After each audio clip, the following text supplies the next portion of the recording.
আসসালামু আলাইকুম। আজ আমরা যুক্ত হয়েছি শেরপুর জেলার নালিতাবাড়ী উপজেলার নাকুগাঁও স্থলবন্দর থেকে। দেখছেন আজ আমাদের পর্বে নাকুগাঁও স্থলবন্দরের বিভিন্ন চিত্র তুলে ধরব। নাকুগাঁও স্থলবন্দরে ভারত থেকে যে পাথরগুলো আনা হয় এই স্থলবন্দরের এই জায়গাটিতে কিন্তু রাখা হয় এবং এখানে যে শ্রমিক দিনরাত পরিশ্রম করে সেই পাথরগুলা ভাঙার কাজে এবং কি যে ভারত থেকে যে ট্রাকগুলোতে বা লরিগুলোতে পাথর আসে সেগুলাকে আনলোড করে সেটাকে ভেঙে প্রসেস করে তারপরে সেটাকে এই যে দেশের বিভিন্ন জায়গায় রাস্তা মেরামত সহ বিভিন্ন কাজে তারা পাঠায়। তো তাদের এই হাড় ভাঙা পরিশ্রম যেটা স্ক্রিনে দেখছেন যে এই যে ভারত থেকে আসা বড় বড় পাথর তারা কিন্তু এইভাবেই আগে প্রথম ছোট ছোট সাইজ করে নিয়ে তারপরে পাথর ভাঙা মেশিন দিয়ে সেটা কিন্তু আস্তে আস্তে ভাঙা হয়।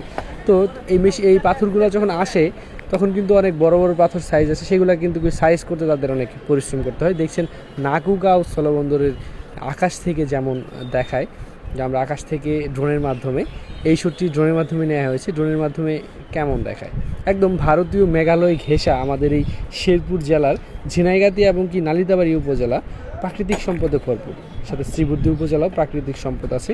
তবে এই তিনটি উপজেলার মধ্যে বর্ডার ঘেঁষা, তার মধ্যে নালিতাবাড়ী উপজেলায় কিন্তু আমাদের সীমান্তে যেটা হচ্ছে নাকুগাঁও স্থলবন্দর, একটি মাত্র স্থলবন্দরই আমাদের নালিতাবাড়ি নাকুগাঁও। সেখানে এই যে কর্মযজ্ঞ চলছে, সারাদিন তারা এই পাথরগুলা ভাঙার কাজে সারাদিন নিয়োজিত থাকেন এবং কি এইটা দিয়েই তাদের সংসার চলে, জীবিকা চলে, সব কিছু চলে। আমরা একটু তাদের মুখে শুনতে চাই।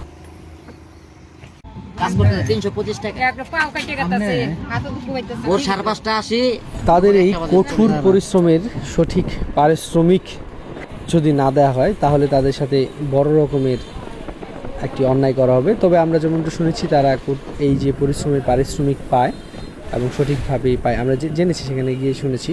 তবে এই যেটা হচ্ছে একদম কাস্টম অফিস, এখানে বিদেশিগামীরা যারা আছে তারা এখানে সকলবার কার্যক্রম শেষ করে তারপরে ইন্ডিয়ার বর্ডার ক্রস করে।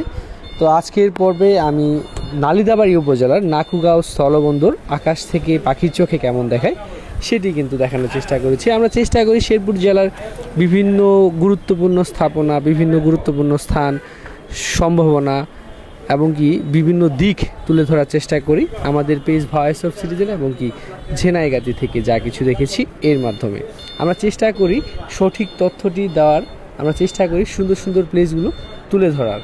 আমাদের গ্রুপের এই ভিডিওগুলো, আমাদের পেজের এই ভিডিওগুলো লাইক, কমেন্ট, শেয়ার করে আমাদেরকে উৎসাহিত করবেন, সহযোগিতা করবেন। আমরা ভবিষ্যতে আরও সুন্দর সুন্দর ভিডিও আপনাদেরকে দিয়ে দেখাবো এবং কি আপনারা ঘরে বসে থেকেই এই জিনিসগুলো দেখতে পাবেন।